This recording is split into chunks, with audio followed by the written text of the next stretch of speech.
36 minutos, 7 horas con 36 minutos, y cada vez que nos vemos en la pantalla yo me doy cuenta que venimos combinada con Iba Francia. a decir exactamente lo mismo, me acabas de quitar las palabras de la boca.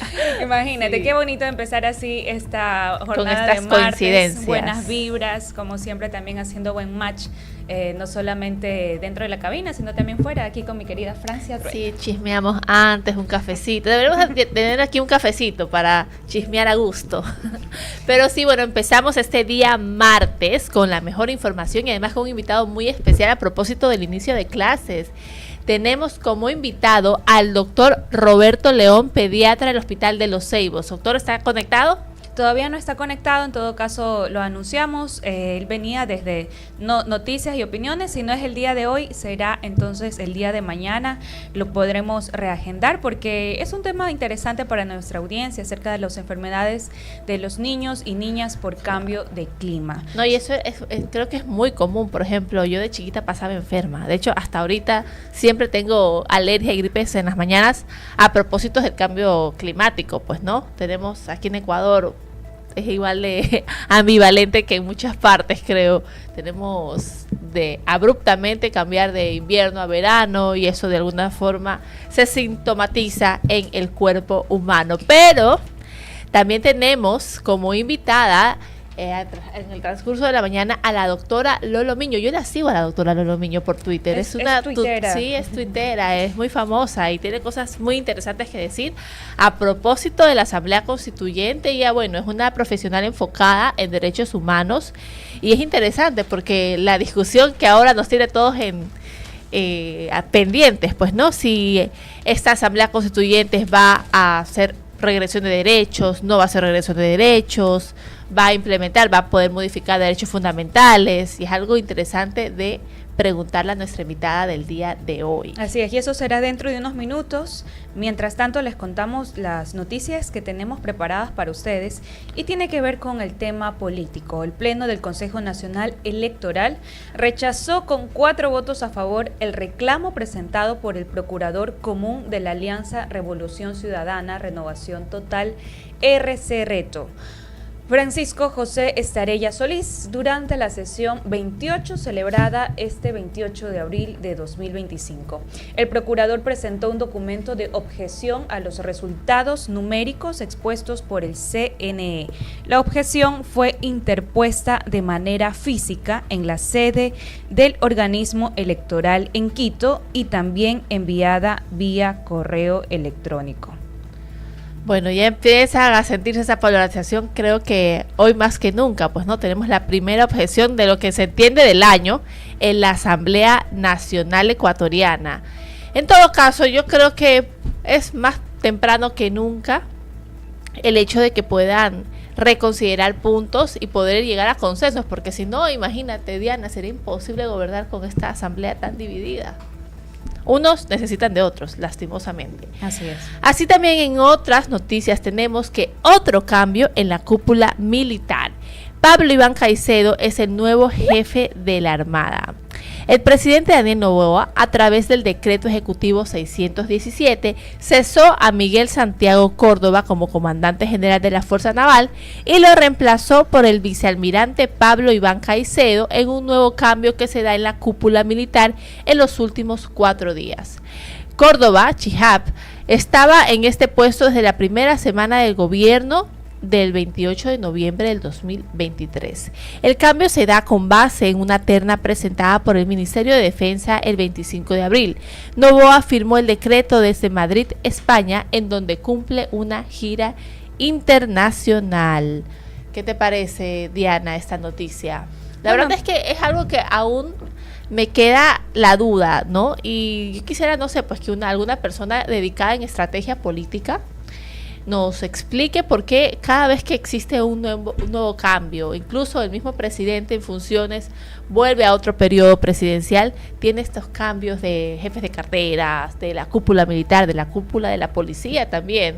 ¿No? ¿A qué estrategias responderían, tú crees? ¿Crees que es algún plan de política pública, de política criminal? ¿Por qué estos cambios? Bueno, creo que tiene que ver mucho con la estrategia de saber quién quizás hizo un buen trabajo y quién no, quién lo acompañó como una especie de evaluación, ¿no? ¿Quién debe seguir con él en un nuevo periodo? Y eso es algo que ya se viene haciendo normalmente en cualquier cambio de periodo gubernamental. O sea, que es parte de un refresh. Seguramente. Sí. Y a propósito de lo que nos comentabas, Francia, sí es importante que la ciudadanía conozca quién es Pablo Caicedo, el nuevo jefe de la Armada. Pues Pablo Caicedo Salvador se desempeñaba al frente de la Dirección Nacional de los Espacios Acuáticos DIRNEA. Se trata de un ambateño de 61 años de edad. Se graduó como teniente de corbeta en diciembre de 1986, con la especialidad de Infantería de Marina, y entre sus experiencias destacan el conflicto del Cenepa y la búsqueda de los hermanos Restrepo en la laguna de Yambo. En los grados de oficial superior fue comandante de los batallones San Lorenzo, director de la Escuela de Infantería de Marina e instructor invitado a la Academia de Guerra Naval de la Marina del Brasil. También fue comandante del batallón San Eduardo y vicepresidente del Consejo de Administración de Petroecuador. En el grado de capitán de navío se desempeñó como comandante de Operaciones Norte, director de Operaciones Navales en el Comando Conjunto de las Fuerzas Armadas, comandante del Cuerpo de Infantería de Marina, subsecretario en el Ministerio de Defensa Nacional, comandante de Operaciones Norte. Tenemos entonces una amplia trayectoria para quien se ha convertido ahora en el jefe de la Armada, Pablo Iván Caicedo, quien es el jefe de la cúpula militar. ¿Lo acompañará durante ese nuevo periodo presidencial? ¿Qué crees, Diana?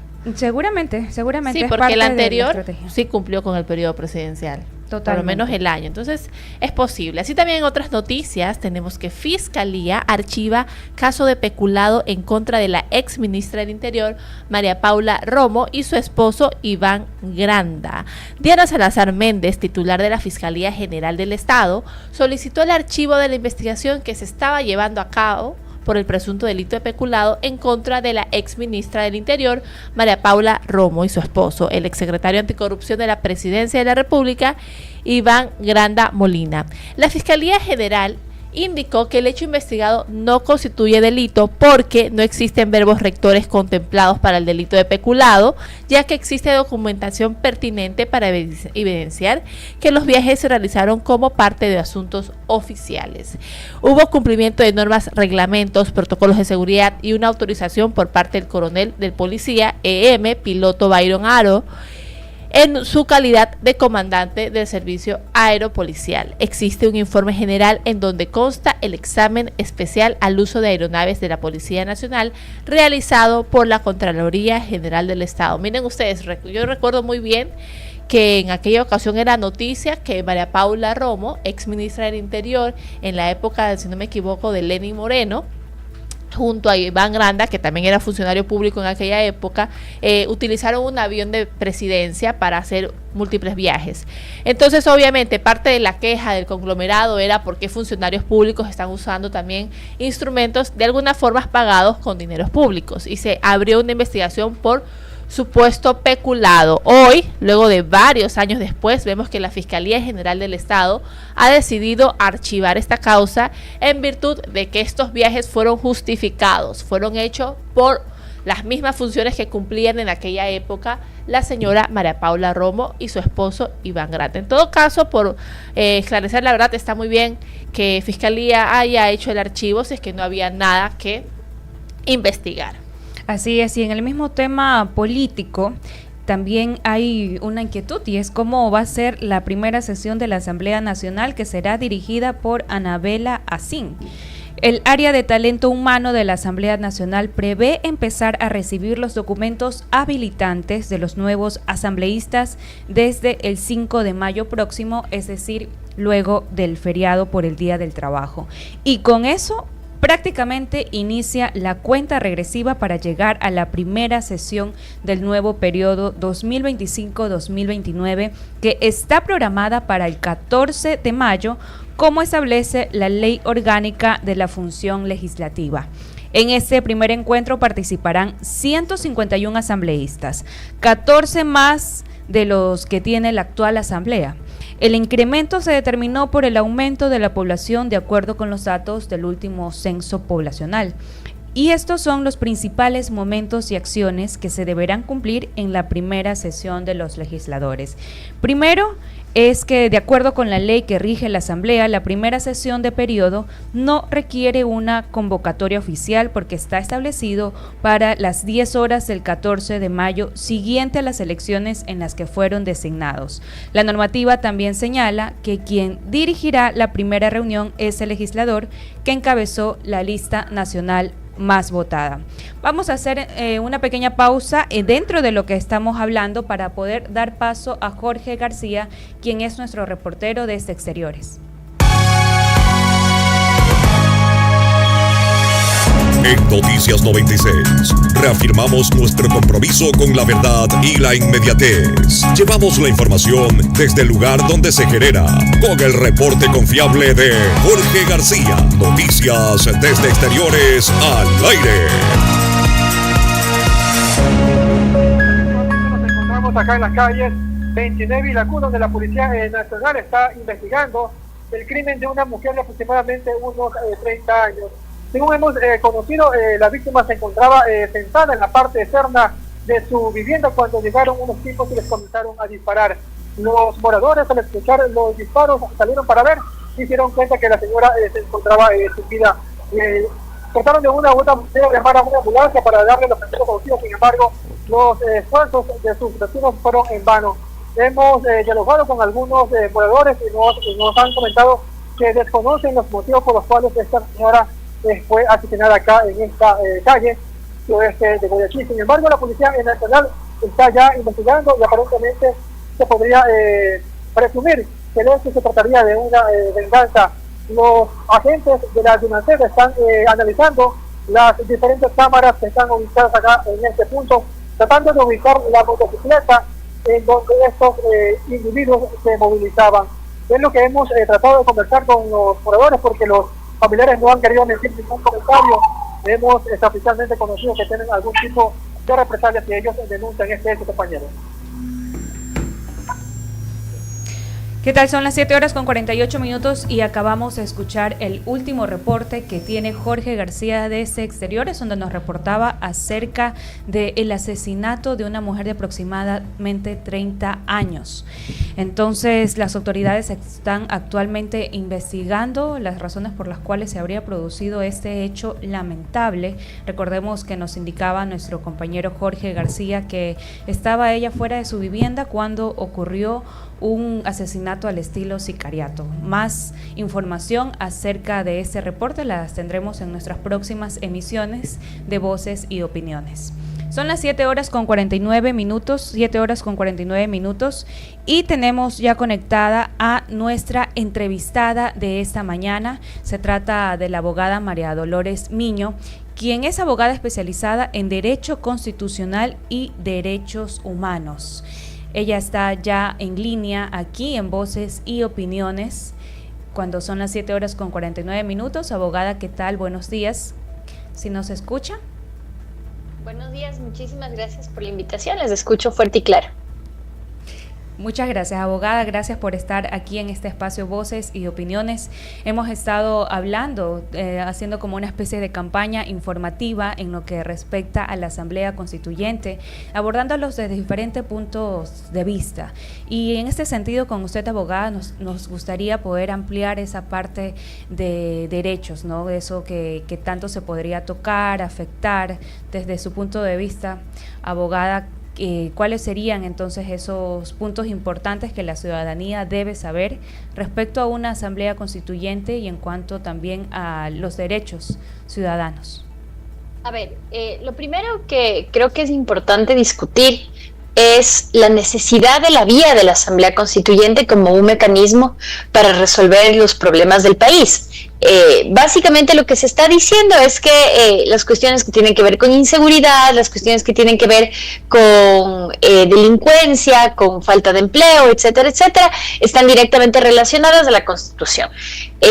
Con algunos colegas ya hemos hablado de esto en algunos medios de comunicación, y nosotros creemos en realidad que esto no es cierto, porque estas cuestiones, que además parecería ser que ni siquiera los mismos proponentes lo tienen tan claro, parecería ser que pueden resolverse por otras vías. ya pueden resolverse. Por ejemplo, los temas que tienen que ver con delincuencia, quizás se lo puede resolver mejor con una modificación o fortalecimiento del ámbito penal, de las normas, de las leyes penales que no están en la Constitución. Y luego otras cuestiones, por ejemplo, como instituciones que han resultado particularmente problemáticas, como el Consejo de Participación Ciudadana y Control Social.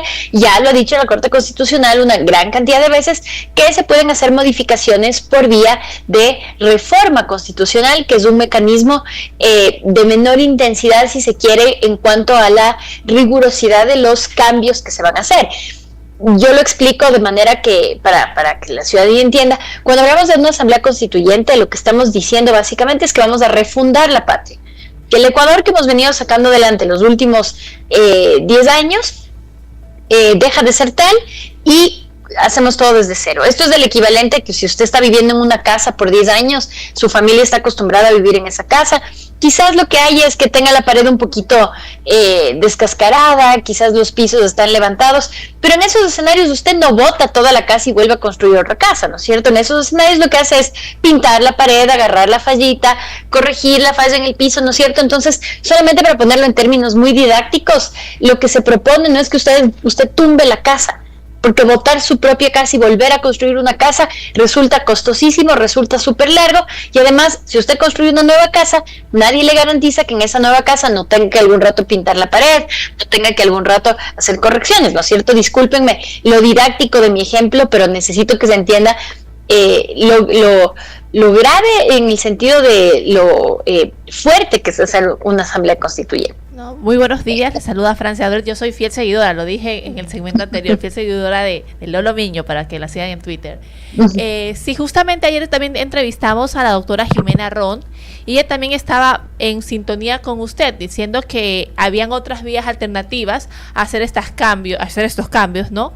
Pero hay algo que se discute mucho a propósito de la consulta popular del año pasado, sobre el trabajo por horas, y existe una conversación interesante en el foro de abogados sobre el carácter de excepcionalidad de la prisión preventiva, si es posible cambiarlo y cómo esto podría de cierta forma vulnerar derechos humanos, de lo que se especializa usted precisamente, y podría también conllevar a una especie de regresión de derechos. Cuéntenos, ¿cuál es su opinión al respecto? Muchísimas gracias por sus generosas palabras, primero, mi querida Francia. A ver, dos cosas. Primeramente, hay cuestiones que la ciudadanía ya se le consultó y la ciudadanía dijo que no. Para sorpresa de todos. El tema del trabajo por horas, por ejemplo, causa sorpresa, pero yo creo que es un indicativo bastante claro de, digamos, qué tipo de marco jurídico laboral quiere la ciudadanía. Evidentemente la ciudadanía no quiere un marco jurídico que sea desfavorable para el trabajador, más bien quiere normas que protejan al trabajador, pero que además le den un montón de beneficios. Entonces yo creo que la respuesta estuvo ahí. Si es que la ciudadanía ya ha respondido, yo creo que habría que respetar la voluntad popular previamente expresada en las urnas.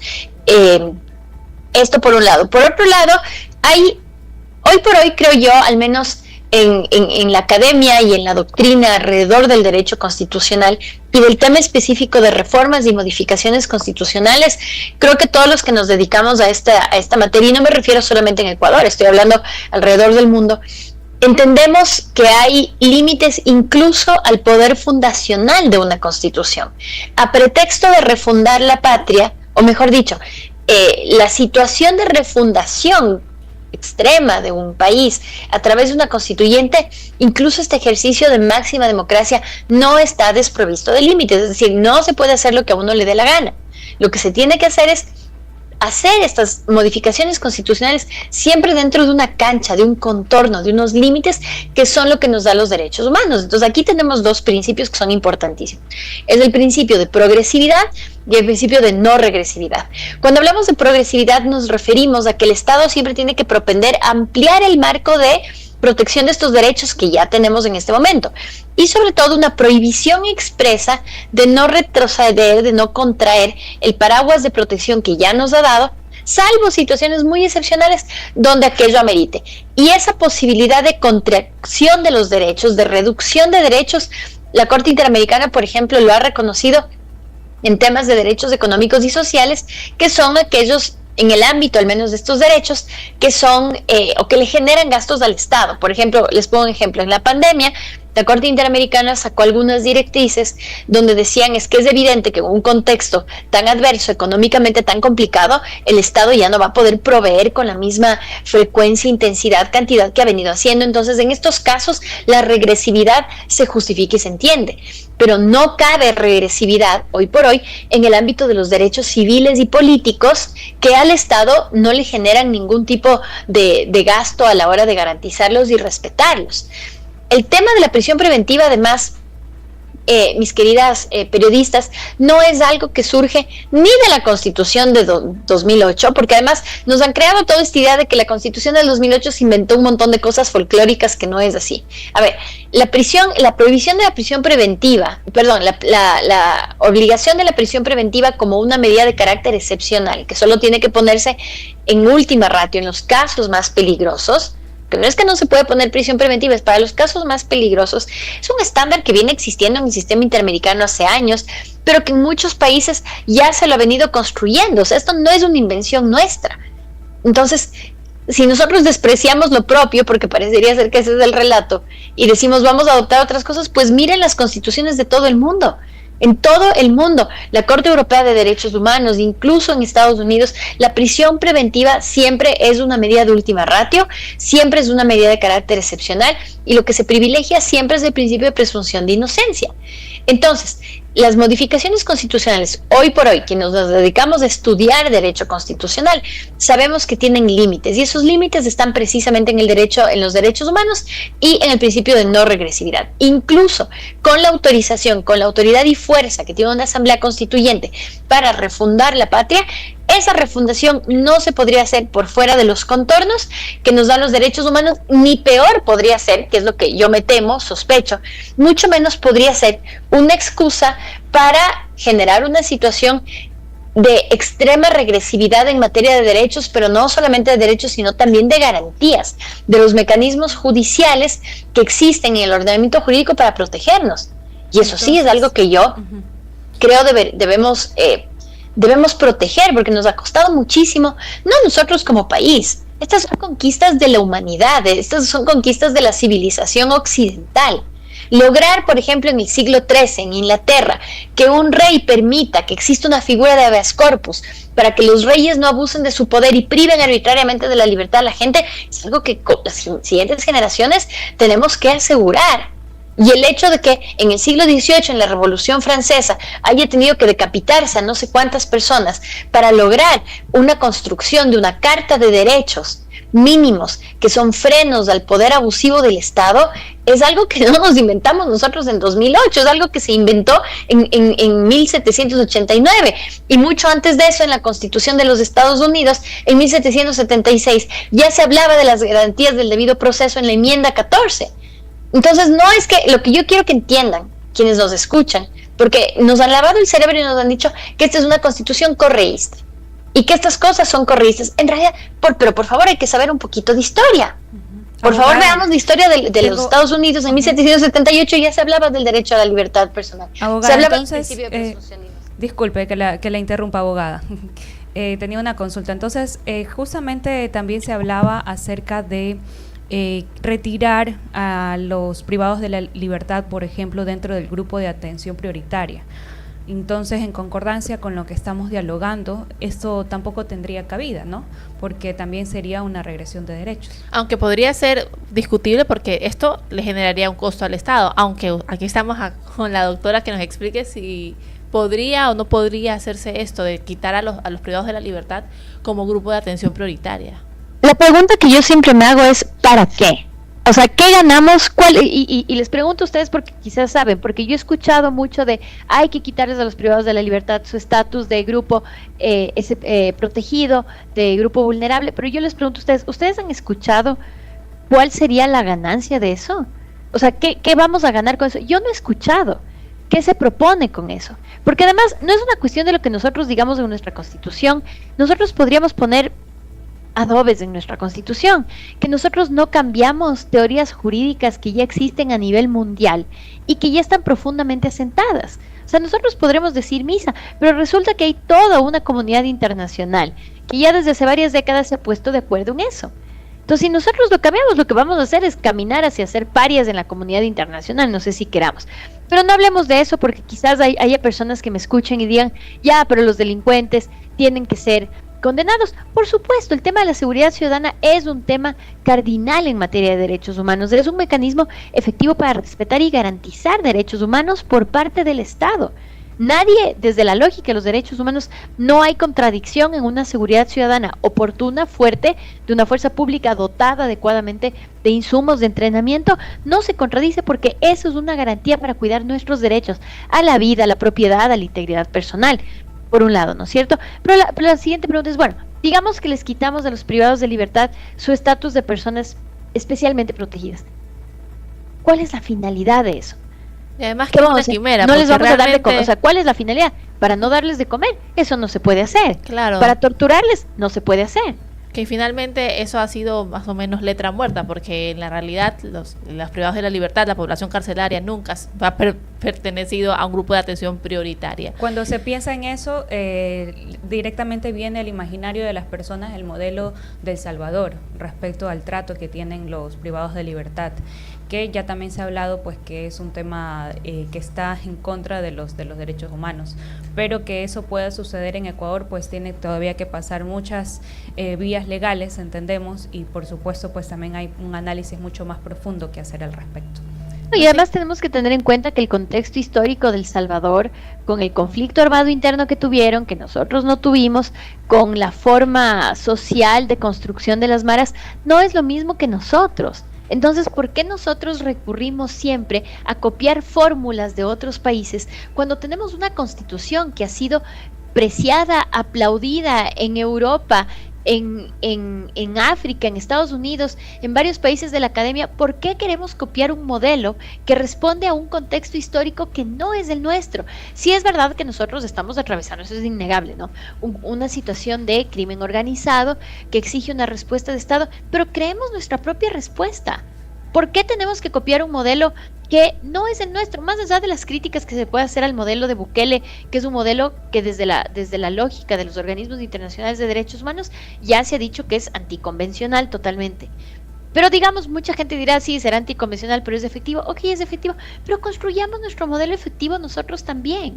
¿Por qué nos cerramos a la posibilidad de que pudiéramos construir un modelo de seguridad pública tan reñido con los derechos humanos? ¿Quién nos hizo creer que los derechos humanos están reñidos absolutamente con la seguridad ciudadana? Lo que sí estamos diciendo es que se debería apuntar a un modelo de seguridad ciudadana que sea respetuoso con los derechos humanos. ¿Por qué resulta que cuando hay o se toleran situaciones de abuso, de exceso de poder por parte de los entes policiales, judiciales y de control, quienes sufren no son los delincuentes? Porque además, como hemos visto, los delincuentes tienen muchas armas para burlar el sistema de justicia. ¿Quiénes caen frente a los excesos de las Fuerzas Armadas, de la policía? Inocentes. El día de ayer nomás tuvimos esta noticia que fue nefasta, que creo que no tenemos que dejar de hablar de esto, con respecto al caso de los niños de las Malvinas. Los niños de las Malvinas no eran delincuentes, no se ha probado eso. Eran niños, además, de los más pobres de entre los pobres, los ecuatorianos menos favorecidos, más desprotegidos, y ellos fueron los que fueron torturados. No fueron los delincuentes. ¿Cambió la delincuencia por el asesinato, ejecución extrajudicial y ahora ya sabemos encima más tortura de los niños de las Malvinas? No. ¿Se mejoró la delincuencia en los años 80 cuando asesinaron a Carlos y Santiago Restrepo? ¿Los niños? No. Entonces, ¿por qué existen los derechos humanos? No para proteger al delincuente, no para que el delincuente viva en un hotel de 5 estrellas en la cárcel, mucho menos como un mecanismo de evasión de la justicia. Los derechos humanos lo que buscan es protegernos para que no haya un nuevo caso Restrepo, para que no haya un nuevo caso Malvinas, para que no haya un nuevo caso Fibeca. Si nosotros perdemos eso, los que estamos más en riesgo somos los ciudadanos inocentes, honestos y de a pie, porque no va a haber forma de separar el trigo de la paja. Y con esa reflexión, abogada María Dolores Miño, queremos agradecerle porque en realidad creo que queda bastante clara su postura para que las personas también puedan entenderlo, ¿no? Desde otra perspectiva, no solamente desde un lado, como también se lo puede apreciar desde otros expertos en la materia, pues entender por qué es importante desde un punto de vista jurídico tener de lado también el tema de los derechos humanos. ¿no? Sí, yo les felicito muchísimo a ustedes por abrir esta serie de debates. Me parece que es fundamental que los medios de comunicación se tomen en serio su tarea de generar debate, informar y sobre todo eso, informar y no desinformar, que es el trabajo de ustedes, y yo obviamente súper agradecida y súper honrada de que se me haya tomado en cuenta para compartir mis ideas. Muchísimas gracias, de verdad, qué gusto es poder escucharla ya ahora sí, por lo menos a través de una pantalla, pero mucho más personalizada. Y sí, de hecho hemos tenido en varios espacios, es el tema de la semana, ¿no? Y hemos tenido varias posturas, pero entender su cosmovisión a partir de los derechos humanos es realmente importante y mucho más para el conocimiento de la ciudadanía. Muchísimas gracias, Dolores, que tenga un excelente día. A ustedes, muchísimas gracias. Gracias, son las 8:07 minutos, 8:07 minutos, y es momento de hacer una pausa en Voces y Opiniones para regresar con más información del acontecer nacional e internacional.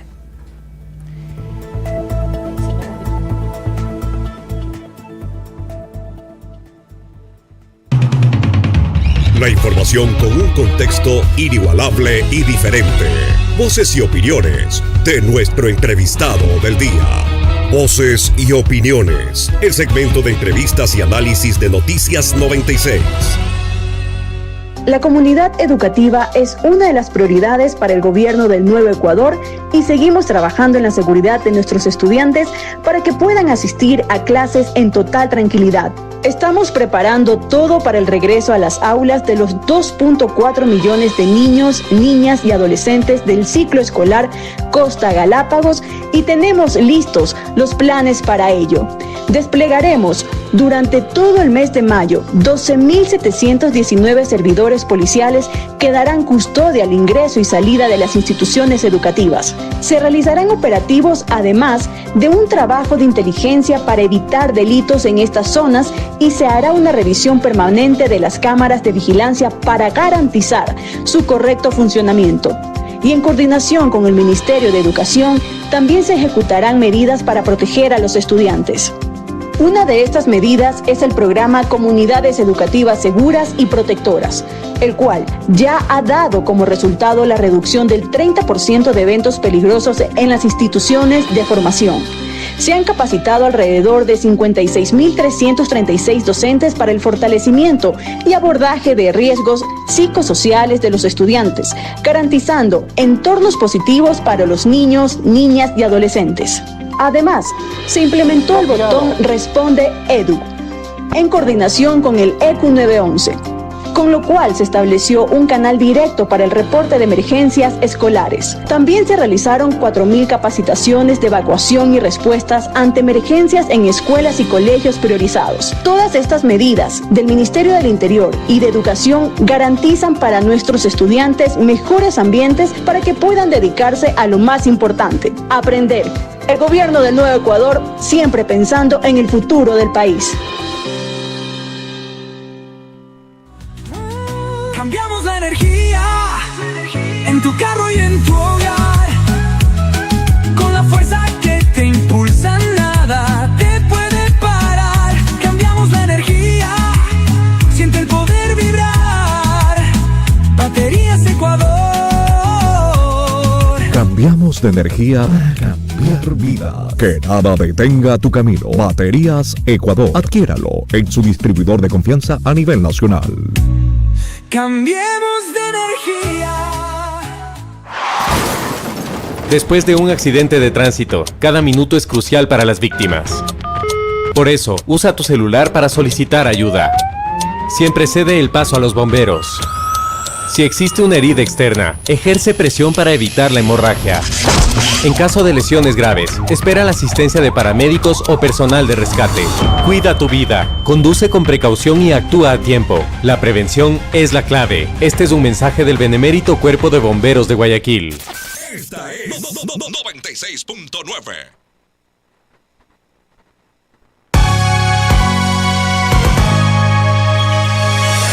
La opinión que cuenta está en tu FM, de lunes a viernes, 7:30 de la mañana. Voces y opiniones. El espacio donde los temas de actualidad se analizan con claridad, profundidad y sin filtros. Diana Holguín. Las noticias no terminan con el titular, comienzan con la conversación. Miguel Constaín. Una mirada al acontecer y a la coyuntura nacional, siempre con una visión académica y absolutamente independiente. Mireli Casa. Usted será testigo de lo importante que es conocer la noticia de verdad, con profesionalismo y buen criterio. Francia Grue. La verdad, el análisis y la inmediatez, desde un punto de vista diferente y objetivo. Nino Casanelo. Las noticias tienen matices, la opinión refrescante y objetiva. Solo por la 96.9. Tu voz, tu opinión, tu emisora.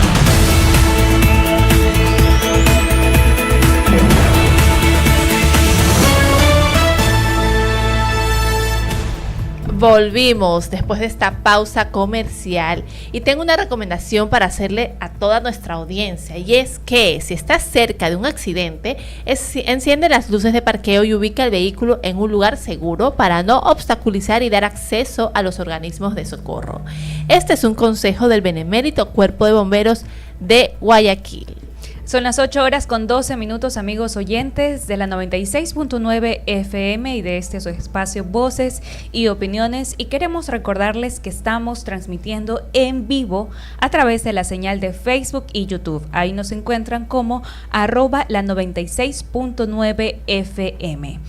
Cuando son las 8:12, tenemos aún más información por comentarles, y justamente nuestra entrevistada María Dolores Miño nos hacía referencia respecto a lo que se actualizó con el caso de las Malvinas, y es que un disparo, correazos, patadas y golpes.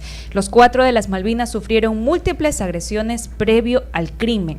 Por casi 8 horas, entre la noche del domingo 27 y la madrugada del lunes 28 de abril de 2025, se desarrolló la segunda reconstrucción de hechos en el caso de las Malvinas de Guayaquil, relacionado con la presunta desaparición forzada y el asesinato de 4 menores de edad en diciembre de 2024.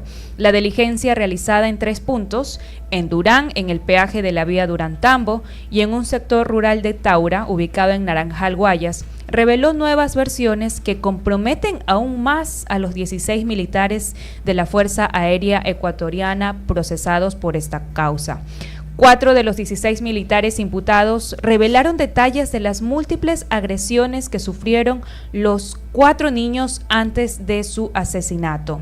Los cuerpos calcinados se hallaron en una zona agreste de Taura el 24 de diciembre de 2024, sin que se hayan esclarecido las circunstancias de los asesinatos. El horror que vivieron Steven Medina, de 11 años, Josué Arroyo, de 14, Saúl Arboleda e Ismael Arroyo, de 15 años, incluyó soportar correazos, patadas, golpes, puñetazos, pisotadas en el suelo, la aplicación de llaves de lucha y la detonación de un disparo a pocos centímetros, según la nueva diligencia. La primera reconstrucción de los hechos se realizó el 16 y 17 de marzo. Lamentables son las cosas que están saliendo a la luz, y que se debe ser un dolor muy fuerte también para los familiares y allegados de estos niños, ir conociendo poco a poco cuál es la realidad que vivieron aquellos menores horas antes del crimen. Sí, podemos estar de acuerdo o no sobre esta nueva Asamblea Constituyente, pero en lo que sí creo que todos podemos coincidir en que debe existir límites al poder bastante claros, ya sea que sea una nueva norma o no, y que estos límites sean respetados por las autoridades. Así también, en otras noticias, tenemos maquiavélico y desleal. Luisa González se distancia de Augusto Verduga y abre otra fisura en la RC. Los audios hallados en el teléfono celular de Augusto Verduga, exconsejero de Participación Ciudadana y procesado en el caso Ligados, generan más tensiones dentro del movimiento Revolución Ciudadana. La presidenta del movimiento y excandidata presidencial, Luisa González, entrevistada en Radio Armónica, condenó este lunes, 28 de abril de 2025, que Verduga haya grabado conversaciones privadas. Estas forman partes del expediente de la Fiscalía en una trama de presunta asociación ilícita. Dice textualmente la ex candidata: que alguien grabe una conversación me parece una ausencia absoluta de lealtad, de principios y de valores. Yo jamás grabaría a alguien que se sienta a hablar conmigo. Es maquiavélico y también refleja una falta de transparencia y honestidad. Frente a estas declaraciones, el hermano de Augusto Verduga, Abraham, respondió mediante su cuenta de red social X. Él increpó a González por considerar como válidas las acusaciones en contra de su hermano. No, querida Luisa, dar por cierto el relato infame de que Augusto grabó conversaciones privadas es profundamente doloroso. ¿Puedes imaginar a un hermano traicionándome de esta manera, grabando en secreto? Afirmó además que los chats fueron obtenidos ilegalmente, violando la cadena de custodia y manipulados grotescamente. Bueno, tenemos aquí otra fisura más por parte del RC, y yo aquí, querida Diana, recuerdo un libro que lo leí, me acuerdo, en el colegio, que se llama El arte de la guerra, ¿no?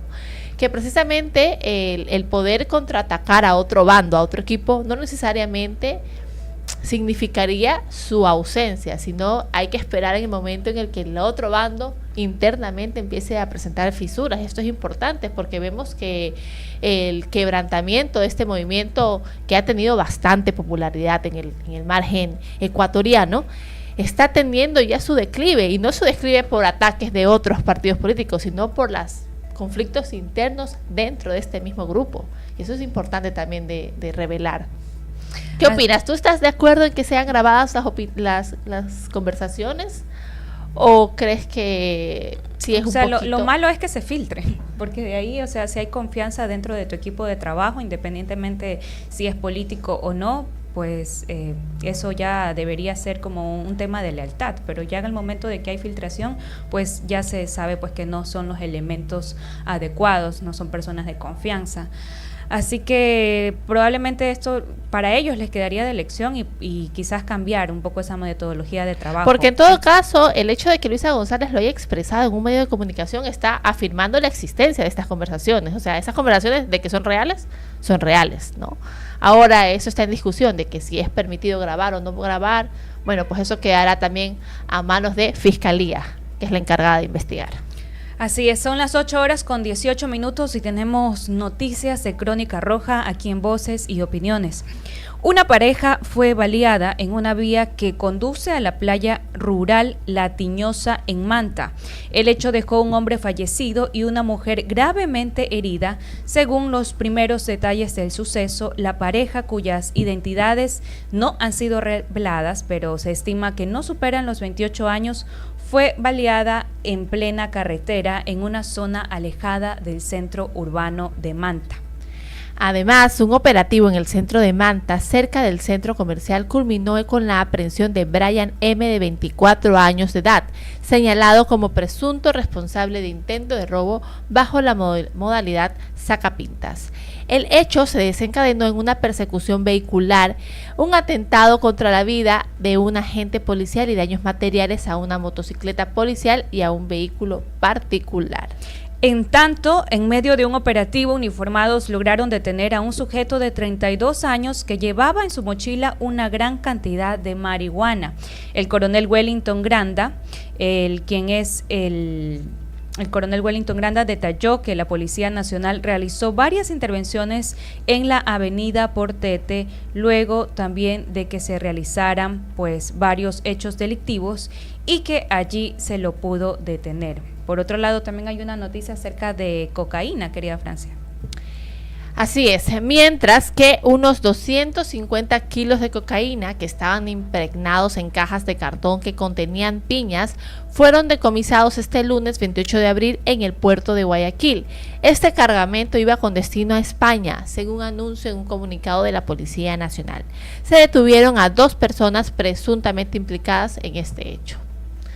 Además, un lote de armas provenientes de Miami se detectaron en zona de carga aérea del aeropuerto de Guayaquil.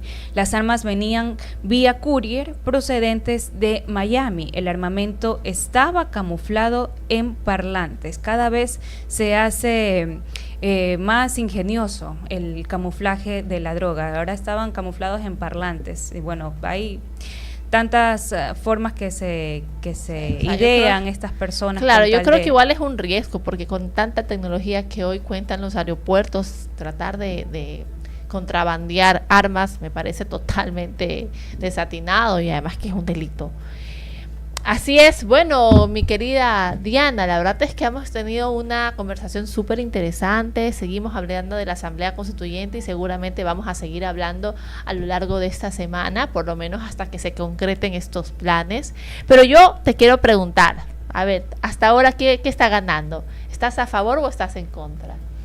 Ay, no sabría decirte, la verdad, no quiero todavía adelantar criterios, una postura, tomar algún criterio, pero me parece muy interesante los análisis que están dando pues los expertos en la materia y quienes ya han tenido pues varios años de trayectoria en todos estos temas constitucionales, porque creo que como todo en la vida, nada es ni tan oscuro ni tan claro, todo tiene sus pros y sus contras, sino que siempre hay que poner en una balanza qué tanto pesa lo uno y lo otro, pues y eso es lo que estamos tratando de mostrarle también a nuestros oyentes para que puedan entender y puedan también hacer el análisis respectivo. No, y tienes toda la razón, este ejercicio que estamos haciendo ambas todos los días, de escuchar posturas, de escuchar opiniones profesionales y técnicas, debería hacerlo toda la ciudadanía. Yo un día me levanto con el pensamiento, sí, es necesaria una constitución nueva, y luego el otro día digo, no es necesario, y así he venido toda la semana. Vamos a ver en qué termina esta ambivalencia y bipolaridad mía en cuanto a la Asamblea Constituyente. Que es el mismo sentir de toda la ciudadanía, sí, y muchas personas también están incluso recién empapándose respecto a todo lo que tiene que ver con las novedades, qué es, para qué sirve, cuándo se puede aplicar, cuánto podría llegar a tomar, cuál es el rol que tenemos los ciudadanos, en qué momentos hay que acudir a las urnas, en qué momento sería 3 veces, en qué momento sería una vez. Bueno, todo eso lo hemos estado abordando durante estos días. Son las 8:22 y tenemos aún más información. Y es que el trabajo presenta reforma a la jubilación patronal. Cuando nos referimos al trabajo, nos referimos a el Ministerio de Trabajo, pues presenta hoy ante el Consejo Nacional de Trabajo y Salarios una propuesta para reformar la jubilación patronal, una figura legal vigente en Ecuador desde el año 1938 y que obliga a los empleadores a pagar una pensión vitalicia a sus trabajadores que cumplen al menos 25 años de servicio en sus empresas. Esta pensión es diferente a la que entrega el Instituto de Seguridad Social, el IES. Esta normativa, según el Ministerio, ha incentivado en los últimos años a un incremento de despidos, pues las compañías prefieren desvincular a sus trabajadores antes de los 20 años de trabajo, cuando deberían pagarle un proporcional de la patronal, para evitarse esa carga financiera. Una situación que empuja el desempleo a mayores de 40 años y que revela que apenas el 4% de los trabajadores acceden a la pensión patronal. La titular de esa cartera de Estado, Ivonne Núñez, indicó ayer a Diario Expreso que la propuesta está lista para ser socializada con los representantes de empleadores y trabajadores y que consiste en una reforma del artículo 216 del Código del Trabajo. Entonces, la propuesta plantea crear un fondo común en el que tanto empleados como empleadores depositen un porcentaje cada mes a partir de la contratación. El dinero depositado en dicho fondo adquiriría rentabilidad únicamente para el empleado, que será su único dueño y podrá ser entregado al mismo cuando sea despedido o renuncie a su trabajo, independientemente de los años que lleve laborando. Una vez que retome labores en una nueva empresa, el nuevo empleador asimismo empezará a aportar su parte. ¿Qué te parece esta propuesta? Ay, Dios mío, Francia? Muy arriesgada. Básicamente le están haciendo parte del Ministerio de Trabajo los empleadores, o sea, y mira la consecuencia, ¿no? Cada vez están despidiendo a más personas. Entiendo que ahorita estamos pasando por un mal momento en cuanto a las finanzas públicas, pero imagínate, darle una carga económica a los empleadores que ya tienen bastante responsabilidad debe ser realmente tormentoso. Esperemos que se reconsideren y que se perfeccionen ese tipo de legislaciones porque las consecuencias podrían ser graves. Y a propósito de esto, que me ha causado bastante impresión, deberíamos invitar a un laboralista, deberíamos invitar a un técnico en materia laboral para que nos explique cómo se podría implementar este nuevo cambio, esta nueva reforma en la legislación y si es conveniente o no. Vamos a comprometerlo. Yo tengo ahí un par de amigos, Carlos Eduardo Barronuevo, que les mando un saludo, que él siempre ha hablado de este tema de la jubilación patronal.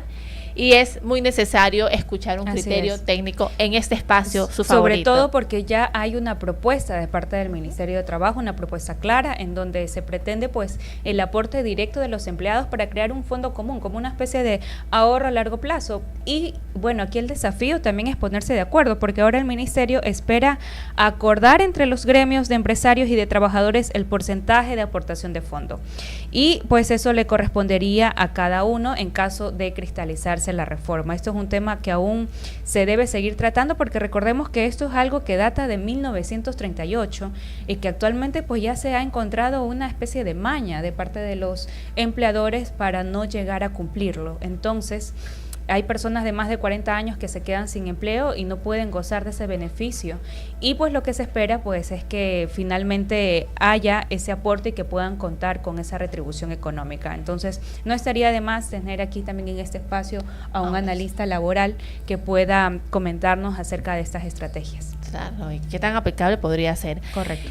Y así también tenemos cortes de luz este 29 de abril. Revisemos los horarios y sectores afectados. La Corporación Nacional de Electricidad, CNLP, informa sobre nuevos cortes programados de energía eléctrica para este martes 29 de abril del 2025, es decir, hoy. Hay que estar muy pendientes, como parte de su programa de mejoramiento de la red eléctrica y mantenimiento de infraestructura. ¿Cuáles son los sectores afectados? La reparación en la red se llevará a cabo en la subestación Santa Elena Monteverde, en el sector de Punta Blanca, en la provincia de Santa Elena. Esto será de 6 a 9.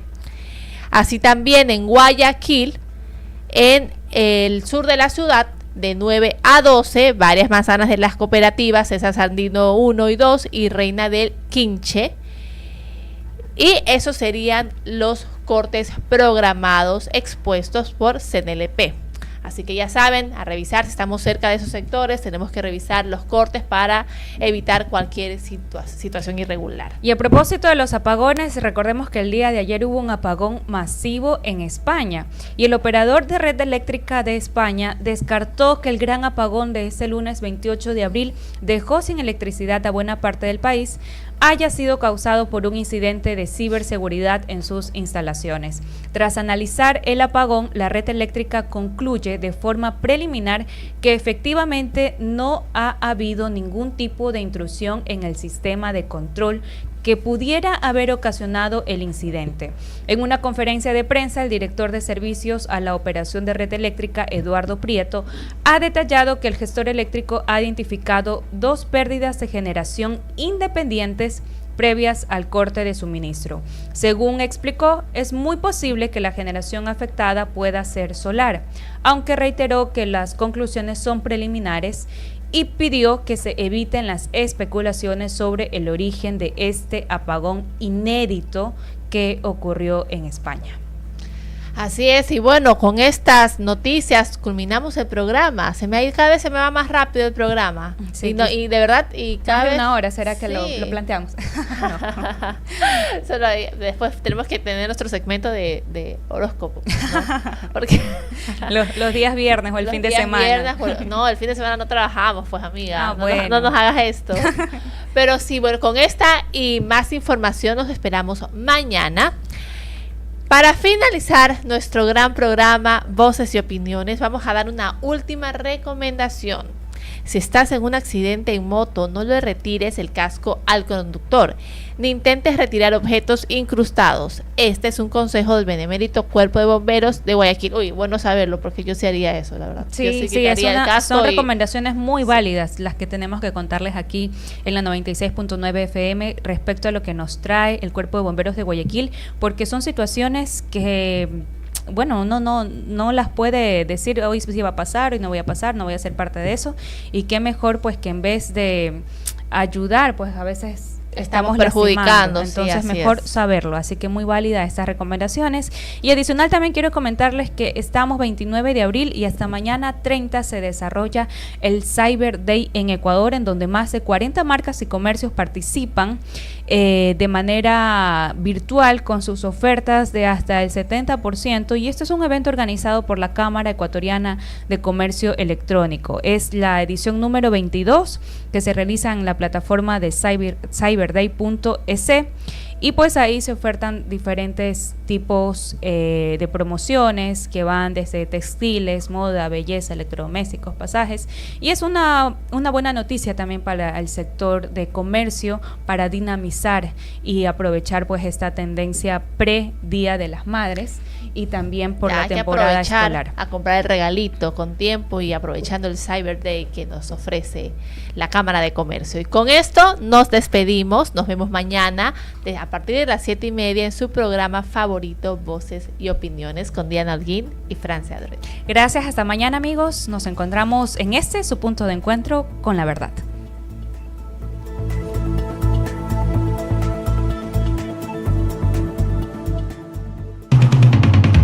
La información con un contexto inigualable y diferente. Voces y opiniones de nuestro entrevistado del día. Voces y opiniones, el segmento de entrevistas y análisis de Noticias 96. 96.